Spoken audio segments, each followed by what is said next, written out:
बना है, इसलिए उछलकर मंच पर चढ़ गए और कंस के केशों को पकड़कर जमीन पर खींचा है।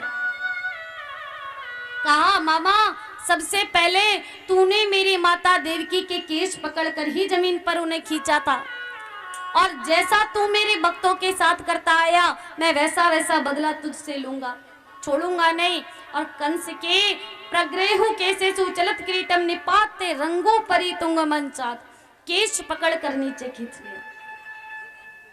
जब जमीन पर गिरा तो कांप रहा है जोर से कि नारायण क्या करने वाला है। और ठाकुर जी केवल 12 वर्ष 56 दिन के थे, ठाकुर जी ज्यादा बड़े नहीं थे, और इतनी सी उम्र में उसकी छाती पर बैठ गए और छोटे छोटे हाथों से आज जैसे ही मुक्का बनाकर प्रहार किया है तो कंस के प्राण पखेरु उड़ चले हैं। आकाश से सब देवता लोग पुष्प वर्षी कर रहे हैं, रंग गुलाल अबीर उड़ा रहे हैं। एक बार सब बोलेंगे, बोले कृष्ण कन्हैया लाल की। कंस का उद्धार कर दिया ठाकुर ने, बलराम जी ने।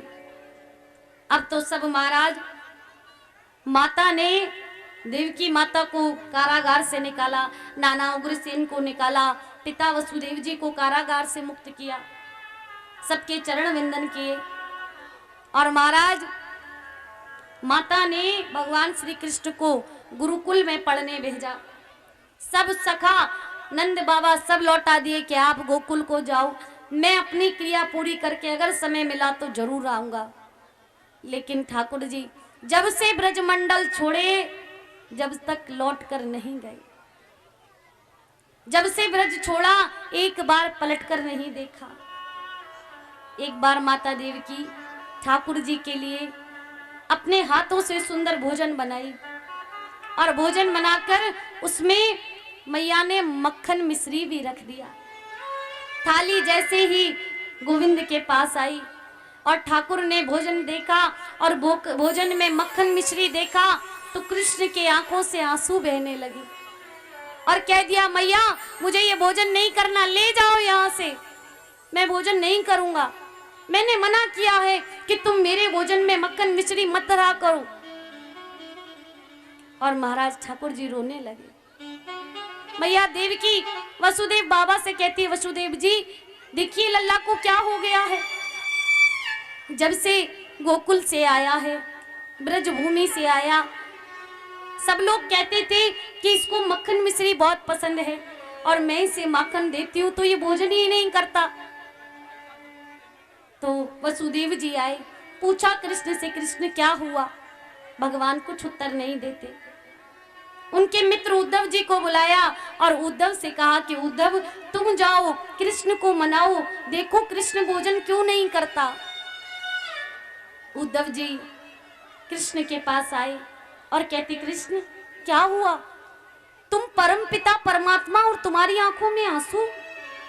अरे तुम तीनों लोकों को चलाने वाले हो, सृष्टि के पालक हो, नारायण हो, और तुम्हारी आंखों में आंसू? अरे भगवान को कभी मोह नहीं होता, तू क्यों रो रहा है, बता ना। तो कृष्ण आज फपक फपक कर रोने लगते हैं और कहते हैं, उद्धव उद्धव मुझे गोकुल की बड़ी याद आती है, मुझे मैया यशोदा की बड़ी याद आती है, मुझे नंद बाबा की बड़ी याद आती है। अरे तुझे पता है नंद बाबा मुझको अपने कंधों पर बिठाते और पूरे ब्रज में घुमाते, मैं बाबा के कंधों पर बैठकर कभी बाबा के बालों को नोचता, कभी बाबा की दाढ़ी को नोचता, और बाबा कभी मुझ पर गुस्सा नहीं करते। कभी कभी यदि मैं रूठ जाता, भोजन नहीं करता, दूध नहीं पीता, माखन नहीं खाता, तो मैया यशोदा ब्रज के मथुरा के पूरे वैद्यों को बुला लेती और कहती, देखो मेरे लाला को क्या हो गया, मेरे लाला को क्या हुआ, ये क्यों रोता है, ये भोजन क्यों नहीं करता। हे उद्धव मुझे उस मैया की बड़ी याद आती है। मैया अपने हाथों से मेरे लिए रोजाना माखन बनाती, सैकड़ों दास दासियां होते हुए भी मैया कभी मुझे दास दासियों के हाथ का माखन नहीं खाने देती। अपने हाथ से मक्खन बिलोती, दही बिलोती, माखन निकालती, मुझे खिलाती। मैं मैया की सारी मथनियां फोड़ देता। मैया बहुत गुस्सा करके मेरे पास आती, लेकिन मेरे मुख को देखकर रुक जाती। उद्धव, मुझे अपनी मैया की बड़ी याद आती है, अपने मित्रों की याद आती है, उस यमुना की याद आती है, राधा की याद आती है। जब मैं यमुना पर जाता तो राधा भी आती, बड़ी मीठी मीठी बातें बड़ी प्रेम से मुझसे करती। मुझे अपनी राधा की याद आती है। उद्धव कहता है, अरे अरे तू कहाँ पागल हो रहा है? कृष्ण, चल थोड़ी देर मेरे साथ यमुना के किनारे चल, तेरा मन कुछ और हो जाएगा। जब तू महल से बाहर जाएगा, टहलने निकलेगा तो मन बदल जाएगा, चल मेरे साथ। और कृष्ण को लेकर मना कर रहे हैं कृष्ण कि जब से मैंने ब्रज छोड़ा, गोकुल छोड़ा, यमुना को दर्शन नहीं किया, मैं यमुना के किनारे नहीं जाता, मुझे यमुना के किनारे मत ले जाओ। पर उद्धव नहीं माने, हाथ पकड़कर कृष्ण का यमुना के किनारे ले आए। और जब यमुना को देखा गोविंद ने, तो आज वही सब लीला याद आ गई कि कैसे मैं इस यमुना में कालिया नाग को मथा था। जब मैं कालिया नाग को मतने के लिए यमुना में कूदा, तो मेरी मैया यशोदा प्राण देने के लिए आतुर हो गई। मेरी गोपिकाएं सब यमुना के किनारे ही रास लीला करती। उद्धव हाथ पकड़ कर लाए, बोले आओ हम स्नान करेंगे। कृष्ण को धीरे धीरे यमुना में ले जा रहे हैं। इधर मथुरा में यमुना में घाट पर कृष्ण हैं, और उधर गोकुल में आज श्री राधा रानी यमुना के घाट पर बैठी हैं और कृष्ण को याद कर रही हैं कि हे कृष्ण, हे मधुसूदन, कब आओगे? 2 दिन के कहकर ऐसे गए, श्याम परसों की कहा, बरसों बीत गए तुम ना आए, हे श्याम कब आओगे? राधा रानी अपने हाथ में हमेशा एक नील कमल रखती थी। वो नील कमल श्री राधा को बड़ा प्रिय था। यमुना के किनारे बैठी हैं, हाथ में नील कमल है। और जब कृष्ण ने यमुना के जल में पांव धरा और महाराज जैसे ही यमुना में प्रवेश किया, तो इधर राधा रानी भी अपने चरण यमुना में धर के बैठी थी। भगवान को, गोविंद को आज राधा का स्मरण हो आया और कहते, हाँ राधा, राधा, ऐसा लगता है कि तुम मेरे करीब हो, मेरे नजदीक हो राधा। ऐसा प्रतीत होता है तुम मेरे समक्ष हो। और जैसे ही इधर राधा जी को कृष्ण का होने का आभास हुआ, तो कृष्ण प्रेम में श्री राधा के हाथ से वो नील कमल छूट गया और वो नील कमल बहता बहता आज कृष्ण की ओर आ चला। गोविंद डुबकी लगाए उद्धव जी के साथ यमुना जल में, और डुबकी लगा के जैसे ही बाहर आए, वो कमल आज कृष्ण के हस्त पर आ गया, हाथ में आ गया। और उस कमल को देखा, कृष्ण कहने लगे, अरे ये तो मेरी राधा का प्रिय नील कमल है। अरे राधा, कहीं राधा है। और उद्धव देख रहे हैं कि कृष्ण क्या कर रहे हैं, राधा राधा। और कृष्ण ने आज जैसे ही उस नील कमल की सुगंध ली, उसको एक बार सूंघा है, तो उससे राधा की ऐसी सुगंध आई है, हाँ राधा कहकर कृष्ण भूमि पर उस जल में गिर गए। उद्धव उठाने लगे, बार बार बाहों में भरते, कृष्ण क्या हुआ, तुम्हें क्या हुआ नाथ? उठाकर किनारे पर लाए और कृष्ण के मुख पर बार बार यमुना जल की छींटे मारते हैं। कृष्ण होश में आओ, क्या हुआ? और आज कृष्ण राधा नाम में मूर्छित हो गए। इतना प्रेम है कृष्ण का, मूर्छित हो गए। महल में लाए, सैकड़ों वैद लगे हैं, कृष्ण को क्या हुआ? अचानक से स्नान कर रहे थे और अचानक से कृष्ण मूर्छित हो गए। देखो क्या हुआ मेरे मित्र को। महाराज सुबह की मूर्छित हुए, शाम को कृष्ण को होश आया और वो नील कमल कस के हाथ में पकड़े ही रहे, छूटा नहीं। शाम को जब होश आया तो श्री राधा, श्री राधा, हा राधा, हा राधा, हा किशोरी जी, हा श्यामा जी, बस बार बार यही पुकार कर रहे हैं।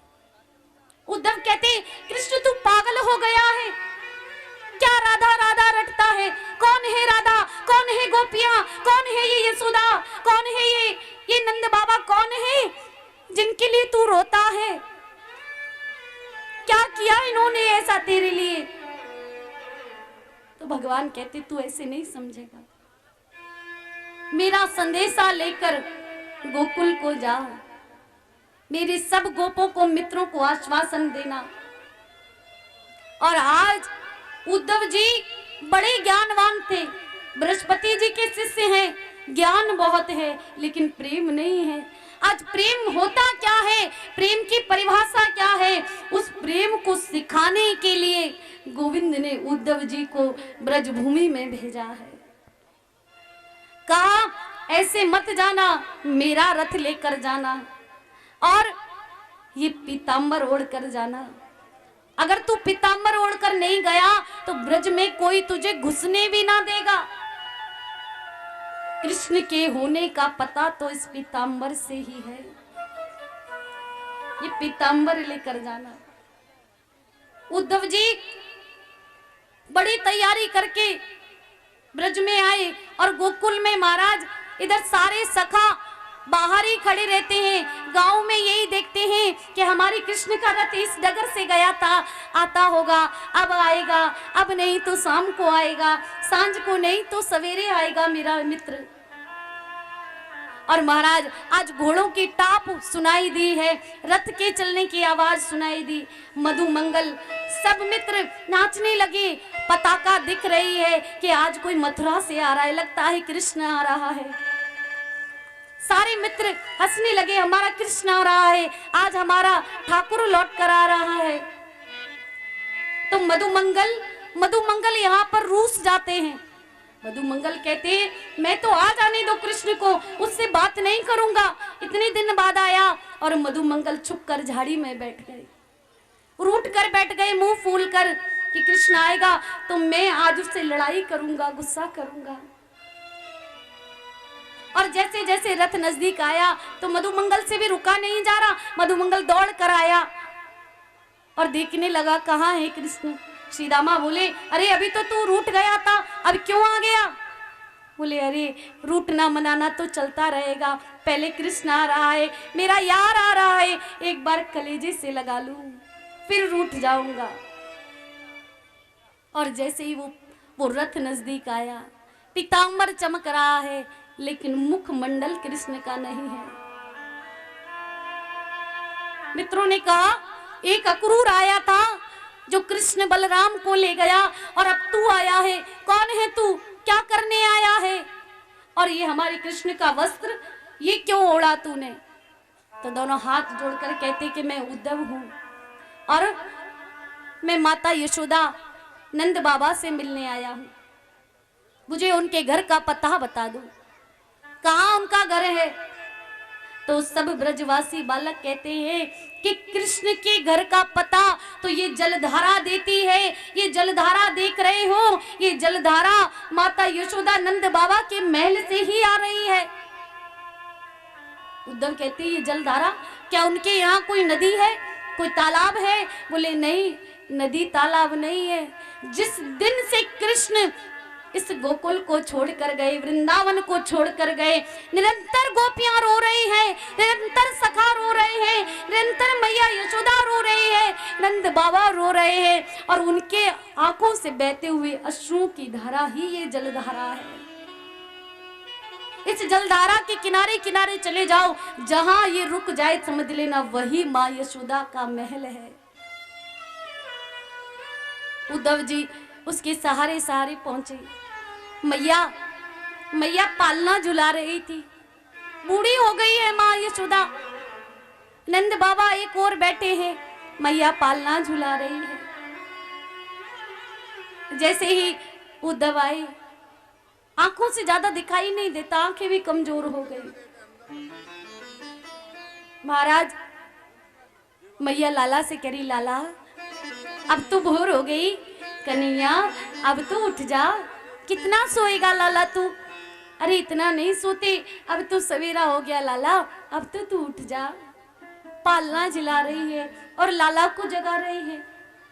नंद बाबा एक और खंबे से टिके बैठे हैं और जैसे ही उद्धव जी आए, नंद बाबा खड़े होकर आते हैं, कहते कौन कौन आया? मेरा कृष्ण आया क्या?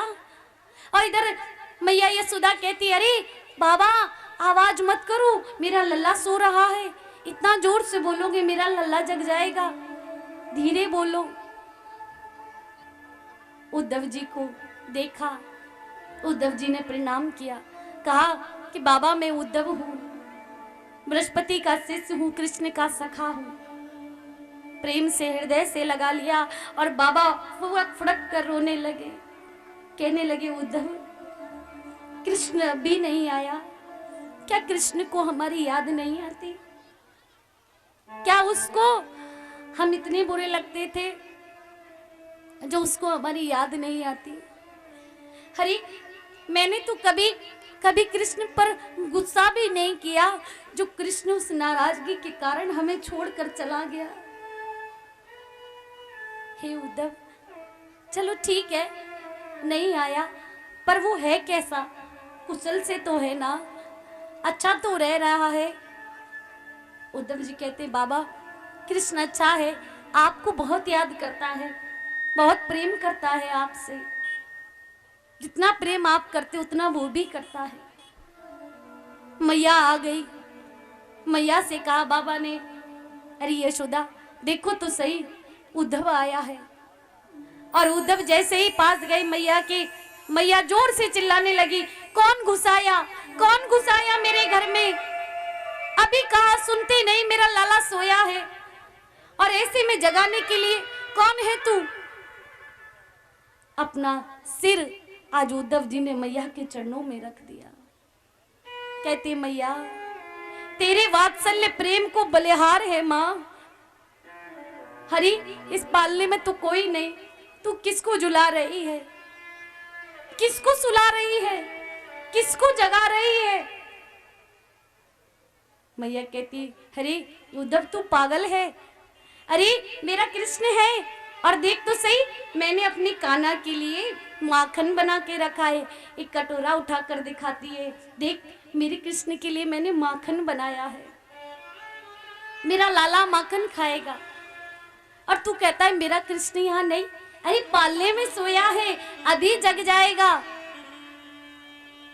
उद्धव जी कहते मैया वो तेरा लाला नहीं है, वो भगवान है। मैया कहेगी भगवान होगा तुम्हारे लिए, लेकिन मेरे लिए, मेरी गोद में खेला, मेरा दूध पिया, मेरे हाथ से माखन खाया, मेरा तो वो लाला ही है। भगवान तुम्हारा होगा और मेरा लाला कभी अपनी, अरे लाला कोई मैया को छोड़ के जावे का? अरे मेरा लाला मुझको छोड़कर तो जाता ही नहीं, हमेशा मेरे पास रह गया। नंद बाबा कहते उद्धव से, उद्धव जब से कृष्ण गया यशोदा पागल हो गई है, ऐसे ही रोती है, सबसे कहती है मेरे लाला की सगाई करवा दो, मेरे लाला को ब्याह करा दो, चंदा जैसी बहू ला दो, मैं अपने लाला को गोना करूंगी। और ये मैया नित्य निरंतर ऐसी रोती है। गोविंद ठाकुर की लीला भी समझ नहीं आती। पहले इतना प्रेम बनाए, सब में इतना घुल मिल गए, इतना रस बनाए, और फिर सबको छोड़कर ऐसे चले गए कि कभी पलट कर ही नहीं देखा।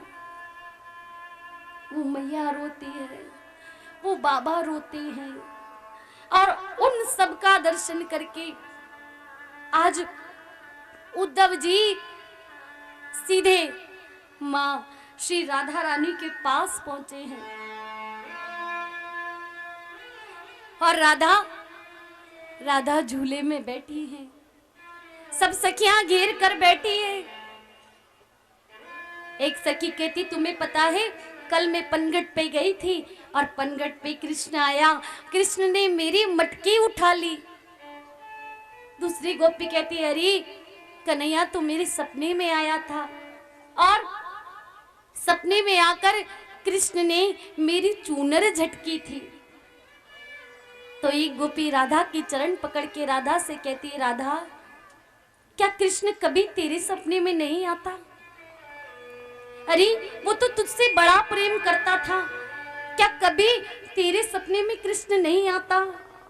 तो राधा कहती है, अरे कैसी बात करती हो, अरे कृष्ण कभी मुझसे दूर गया हो तो सपने में आए, तो कभी मुझसे दूर गया ही नहीं, सदैव मेरे हृदय के निकट है। एक काला भंवरा उसी समय आकर श्री राधा रानी के मुखारविंद के पास मंडराने लगा, मानो श्री राधा रूपी कमल का रस चूसने आया हो वो भंवरा। तो सारी गोपियां राधा रानी उस भ्रमर को डांटती हैं, कहती हैं एक काला हमारे जीवन में आया था और जीवन का सर्वस्व लेकर चला गया, और अब तू काला आया है, तू भी उसी के जैसा छलिया है, तू भी कुछ छलने आया है। उद्धव जी सब सुन रहे हैं और आकर उद्धव जी ने प्रणाम किया और प्रणाम करके कहते कि मैं उद्धव हूं, कृष्ण का मित्र हूं, आप सबको सांत्वना देने समझाने के लिए आया हूं। आप रोइए मत, कृष्ण आप सबको याद करते हैं, आप सबसे प्रेम करते हैं और कभी समय मिलेगा तो वो आपसे मिलने आएंगे, आप रोइए मत।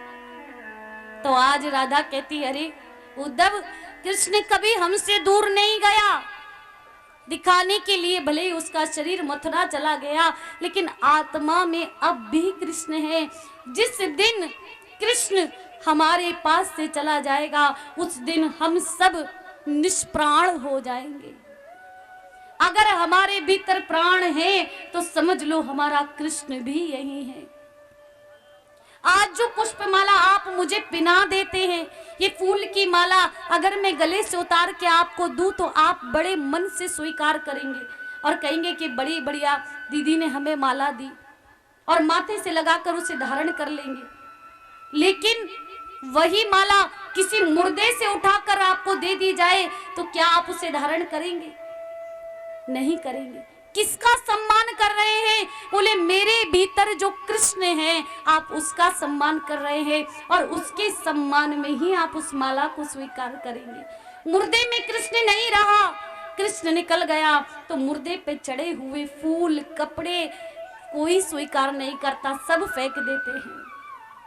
कोई उन्हें स्वीकार नहीं करता, सब बेकार है कहकर फेंक देते हैं। कृष्ण की बड़ी महिमा है। एक बार सभी बोलेंगे, बोली बांकी बिहारी लाल की, बोलिए।